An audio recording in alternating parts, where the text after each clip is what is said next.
New Jersey. What's the first thing that comes to mind when you hear it? Big cities like Newark or Jersey City, pedestrian zones, the Garden State nickname, or maybe the crowded summer shore towns? All of those are accurate ways to describe the state. But on the other side, New Jersey is also home to small towns that feel like a whole different world. Some are so remote they've nearly disappeared from the map. Others are labeled the worst places to live due to social issues. A few are charming and unique, while others are nothing more than ruins and memories. So what are we going to cover in this video? We're going to explore a dozen or so small towns across the Garden State, each one seen from a different point of view.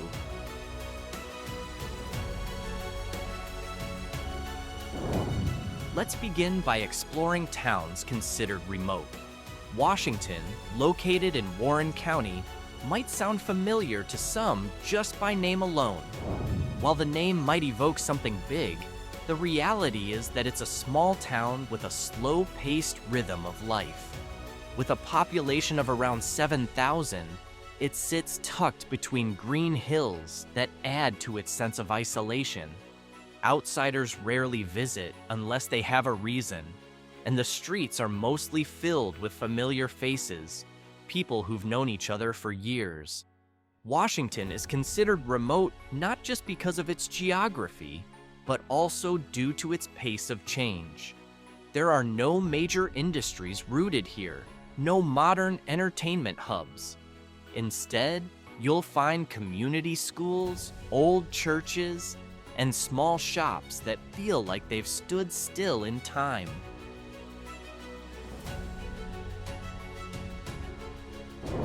Also in Warren County is the town of Hope, a place that feels more like a page from a history book.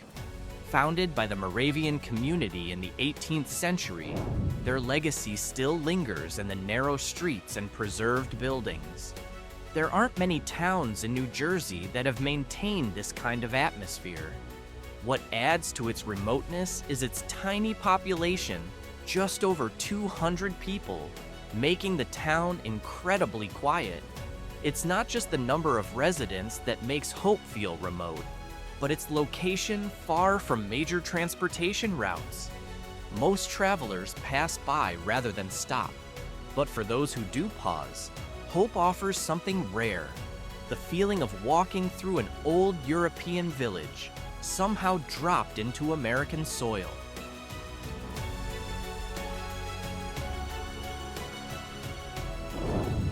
Next is Sandyston in Sussex County, sitting on the edge of the Delaware Water Gap. With around 2,000 residents, it's a place where there are more trees than houses, more open land than shops. This town could be described as a border between civilization and the wilderness. Life here is closely tied to nature. Hunting, fishing, and farming are part of daily routines, though not in a primitive sense. What makes it remote is its distance from any major city and limited access. Public transportation is practically non-existent, and the nearest grocery store might be miles away. To some, that might feel like a burden. But for those who choose to stay, Sandyston offers freedom, wide open space, fresh air, and peace.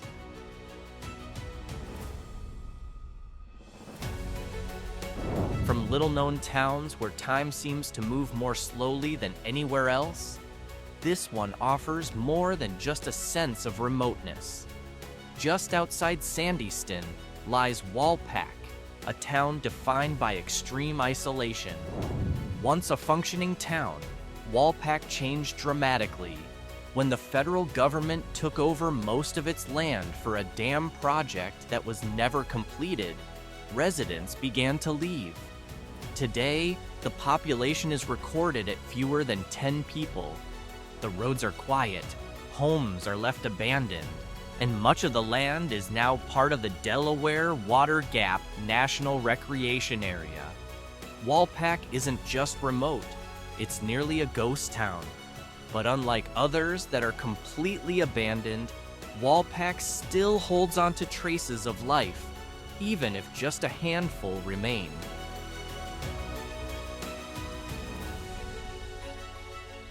If remote towns are known for their quiet and isolation, then these next towns are marked by something heavier. Not silence from abandonment, but a constant buzz of ongoing social challenges. We start with a city once known as a center of glass manufacturing. Long after that golden era faded, Bridgeton has frequently landed on lists of the poorest towns in New Jersey. The poverty rate here exceeds 30%, a staggering figure. Life for many residents is shaped by economic hardship, limited job opportunities, and an alarming rate of drug-related deaths. That said, there's still a positive aspect. Bridgeton is home to a diverse immigrant community, bringing rich culture to the area. But daily life remains far from easy.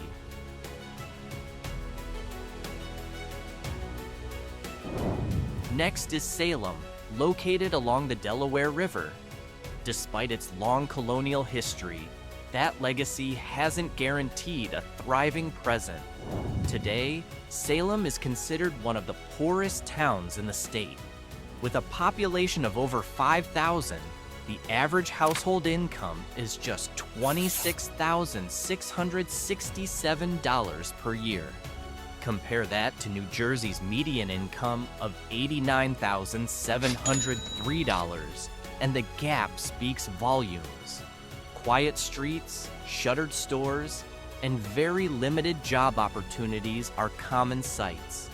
Salem ranks among the worst, not because it lacks history, but because it struggled to maintain a livable modern standard.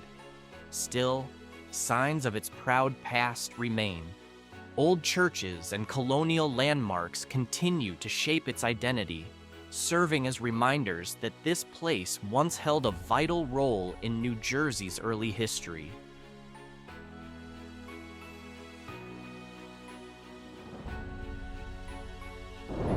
A similar story unfolds in Penns Grove, a small town that lost its industrial heartbeat. Once, factories and industrial facilities attracted workers from all over. But when that era ended, job opportunities dried up. The town now has one of the highest unemployment rates in the entire state. Many families struggle to get by, and younger generations often leave in search of better prospects. Yet, for those who stay, there's a strong sense of community. Neighbors lean on one another, even as the economy offers little support. Penns Grove represents the portrait of a town fighting hard to survive, despite a reality that often feels unforgiving.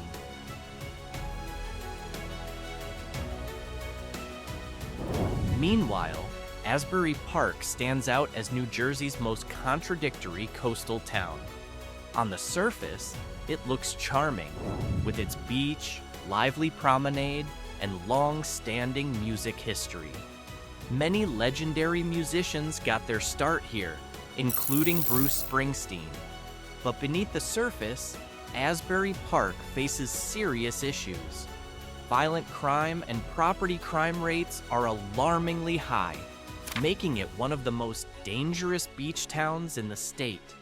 Reports show an overall crime rate of 68.42 incidents per 1,000 residents, far above the national average of 33.37 per 1,000.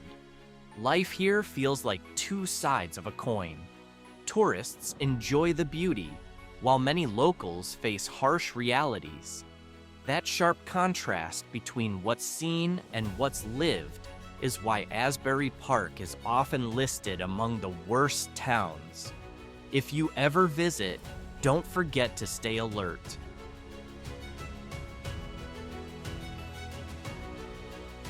Much like Asbury Park, Paterson is a city of extremes. It's home to the stunning Great Falls, a historic site that once powered America's textile industry. In fact, Paterson was a key player in the country's industrial revolution, but that golden era is long gone. Today, Paterson struggles with deep poverty.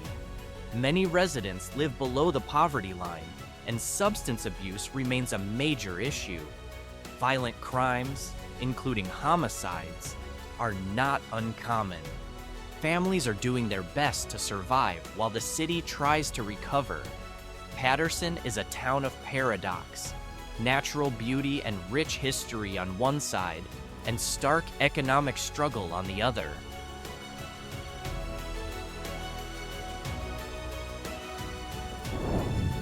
Then there's Camden, a city often used to symbolize post-industrial collapse. Once vibrant and thriving, Camden is now locked in crisis.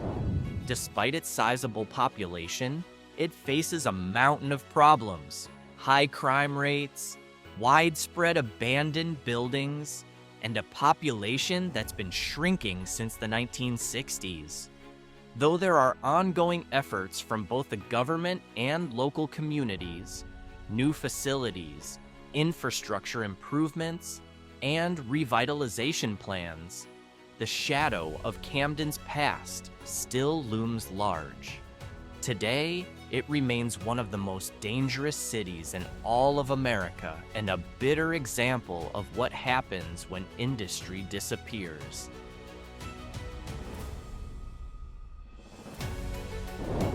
From cities weighed down by problems, we now shift to places that shine with charm.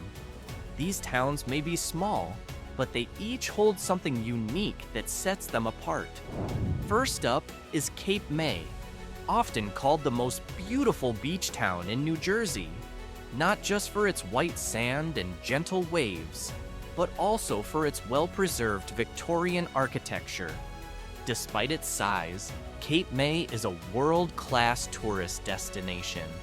Every summer, thousands flock here to enjoy a classic seaside atmosphere that feels unlike anywhere else. What makes Cape May truly special is its ability to preserve its identity, not just as a beach getaway, but as a town that brings history to life through its buildings and local culture.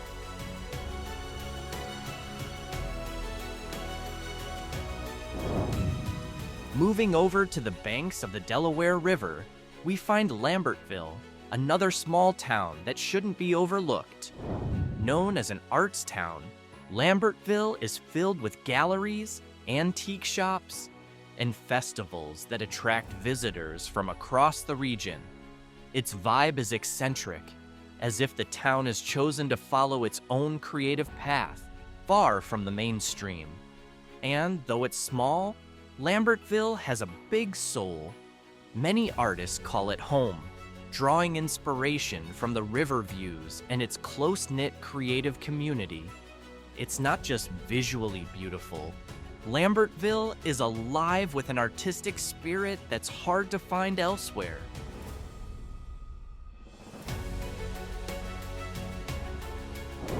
If Lambertville showcases its uniqueness through art and eccentricity, Frenchtown offers a different kind of charm. The name itself hints at its origins. Yes, this town was once home to a French community, and that influence can still be felt today. The streets are lined with cafes, bakeries, and antique shops, giving it the feel of a small European village. With a population of around 1,500, it's tiny, yet it manages to hold on to a strong sense of character. Many visitors come just to stroll, sip coffee, or browse vintage shops. As a little slice of Europe nestled along the Delaware River, Frenchtown proves that a strong identity can be a town's greatest asset, sometimes even more powerful than its size.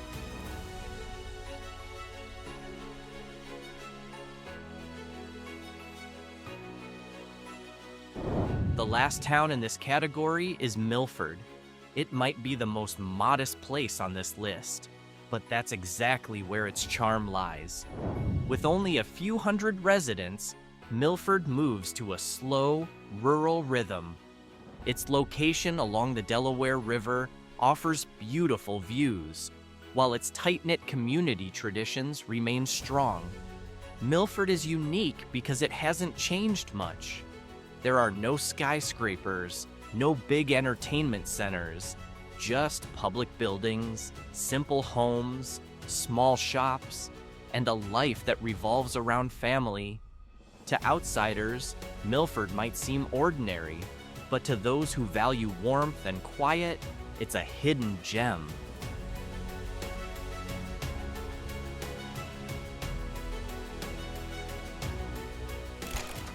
And finally, we arrive at the quietest stories of all, Amatol and Feltville, towns that once bustled with life, but now are just fading echoes. Amatol rose and fell almost overnight.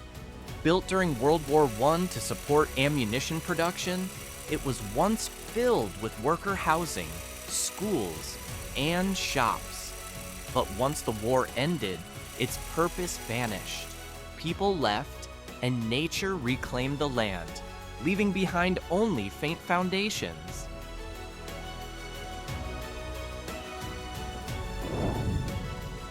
Feltville, also known as the Deserted Village, tells a different tale. Founded in the 19th century as an industrial community, it saw periods of growth and decline. As the industry faded, so did the population, until only empty buildings remained. Today, visitors can still explore the site, often describing it as eerie, silent, and hauntingly beautiful. These two places remind us of one hard truth: even the strongest communities can fade with time. Amatol and Feltville stand as quiet witnesses to how fragile towns can be, and how history, once thriving, can become a whisper.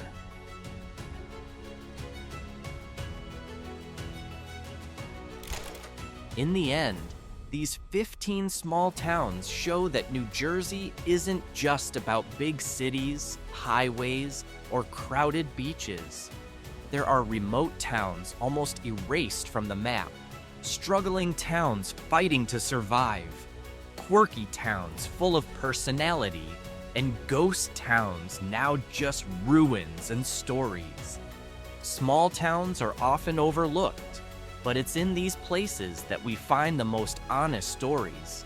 Stories of resilience, loss, forgotten dreams, and the enduring bond between people and place.